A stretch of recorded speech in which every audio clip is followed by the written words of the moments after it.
Hello, welcome to Outmouth Labs. My name is Penny and I'm glad you're here.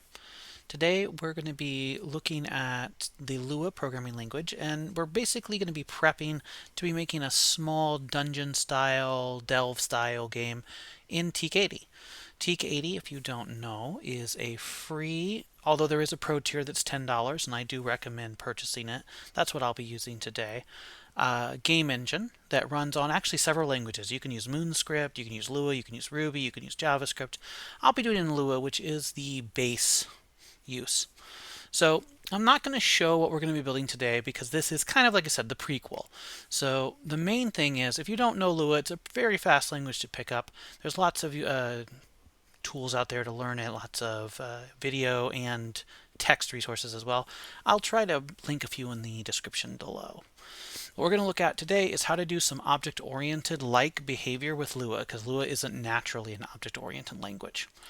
So we're going to start by creating a base class, right? So there aren't really classes in Lua per se. So we're going to create an animal, right? So capital A because it's a class, which is a function. And this function, the first thing we're going to do is create a table. Now a table is the only data structure in Lua. We're going to make that table local to our animal function or class. And then we're going to put a function inside of the table, lowercase a animal, called status, which all it's going to do is print the word cute. Now the first thing that I'll point out here is this colon instead of a dot. A colon is syntactic sugar in Lua. It basically applies the self argument to any method of a function or class or table, right? So what this is sort of literally saying is create a function called capital A animal. Inside of that function, create a lowercase a animal table. And then in that table, create a method, status, which has the argument self built in via the colon. And all it does is print cute. Then we're going to return lowercase animal. All right, so now we have our base class. Next, we're going to create an inherited class. Again, relatively speaking. So our inherited class is going to be cat. Again, it's capital C because it's a class. Again, it's a function. And the first thing we're going to do is create our local lowercase c cat, which is of type animal. So we've inherited everything the animal has. Then we're going to create a new function for lowercase c cat called meow, which is going to print meow. And once again, we're going to return lowercase c cat. We're also going to create a different inherited class from that same animal superclass. So local d, capital D dog equals function. Local lowercase d dog is an animal. And the function dog has a status, which is print loyal. So we're overriding the status from animal. And then we have dog woof, which is yet another function, which prints woof. Once again, notice the colon instead of a dot for giving us the self option.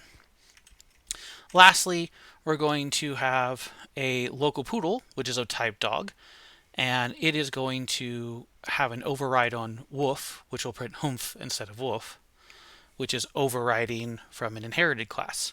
So we have 3 levels of inheritance here. Then we're going to create our cat and our dog, and we're going to ask our cat to give it status and meow, our dog its status and woof, and then we're going to have our poodle woof as well. So if we go ahead and run that, we'll just go ahead and do Lua, what is this, OOP, okay. We see we get cute, which is our base status, meow from our cat, loyal from our dog, that's their status, woof from our dog, and humph from our poodle. So there you go. Basic object-oriented options in Lua, even though it's not an object-oriented language. Hopefully this is helpful, and this will be useful when we started to get into the game programming in the next video. So again, quickly, base class, make a table, return that table. Inherited class, make a new object from the original class, add any other functions you want, return that new table, and you can do this as many times or as deep as you'd like. All right. There are other ways to do object-oriented like behavior in Lua, but to me this is much, much simpler than any of the other options.